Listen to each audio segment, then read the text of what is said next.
Hello बच्चों, let's read this question. The question says two coils of self inductance L1 and L2 are connected in series combination having mutual inductance of the coils is M. The equivalent self inductance of the combination will be option first 1 by L1 plus 1 by L2 plus 1 by M. Option second L1 plus L2 plus M. Option third L1 plus L2 plus 2M. Option fourth L1 plus L2 minus 2M. तो इस question के अंदर हमें दो कोयल दे रखी हैं जिनका self inductance हमें क्या दे रखा है, L1 एंड L2. इन दोनों का म्यूचुअल इंडक्टेंस हमें गिवन है, तो कॉम्बिनेशन के लिए जो सेल्फ इंडक्टेंस की वैल्यू है वो हमें फाइंड आउट करनी है. तो बात करते हैं की कंसेप्ट की. की कंसेप्ट की यदि बात की जाए तो क्या की कंसेप्ट हम यहाँ पे यूज करने वाले हैं. तो की कंसेप्ट की यदि मैं बात करूं तो की कंसेप्ट फर्स्ट हमारे पास क्या होगा कि सीरीज कॉम्बिनेशन के अंदर जो करंट की वैल्यू होती है वो सेम रहती है. इन सीरीज के अंदर क्या होगा कि जो करंट होगा वो सेम रहेगा. करंट विल बी सेम, यानी कि सेम करंट दोनों कॉइल से पास आउट करेगा. और जो V इक्विवेलेंट है, यदि सीरीज के अंदर V इक्विवेलेंट की बात की जाए तो ये क्या होता है, V1 प्लस V2 होता है. एक तो ये की कंसेप्ट हो गया हमारे पास.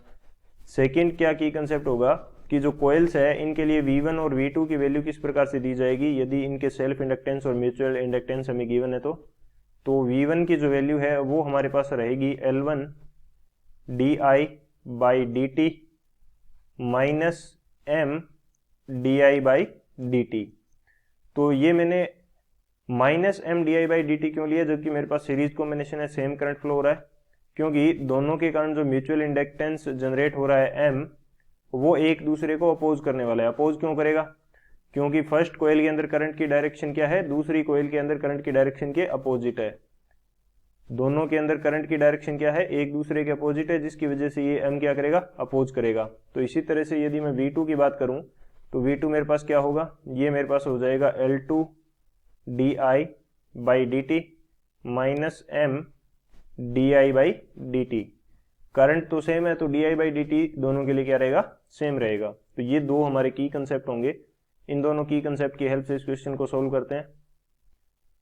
तो अब यदि बात करें सॉल्यूशन की, सॉल्यूशन हमारे पास क्या होगा इस क्वेश्चन के लिए. हमें पता है कि V इक्विवेलेंट जो है वो दिया जाता है V1 प्लस V2 से. तो V इक्विवेलेंट इन दोनों कॉइल्स के लिए क्या रहेगा, ये रहेगा L equivalent di by D T. ये कंडीशन हमारे पास रहेगी. और V1 की वैल्यू क्या है, L1 di by D T minus M di by D T. इसी तरह से V2 की वैल्यू क्या है, L2 di by D T minus M di by D T. तो अब सभी से कॉमन लेने के बाद में di बाई डी टी जो है कैंसिल आउट हो जाएगा. di बाई डी टी क्या हो जाएगा, दोनों साइड से कैंसिल आउट हो जाएगा.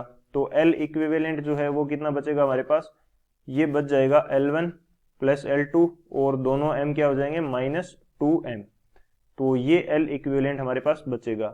और यदि दोनों के अंदर करंट की डायरेक्शन सेम होती तो क्या होता, L1 plus L2 plus 2M हो जाता, लेकिन यहाँ पे अपोजिट है तो L1 plus L2 minus 2M हो जाएगा. तो कौन सा ऑप्शन करेक्ट होगा वो देख लेते हैं यहाँ से. तो जो ऑप्शन हमारा है option D L1 plus L2 minus 2M, ये करेक्ट हो जाएगा. So option D is the final answer. I hope you understood it well. Best of luck. Thank you.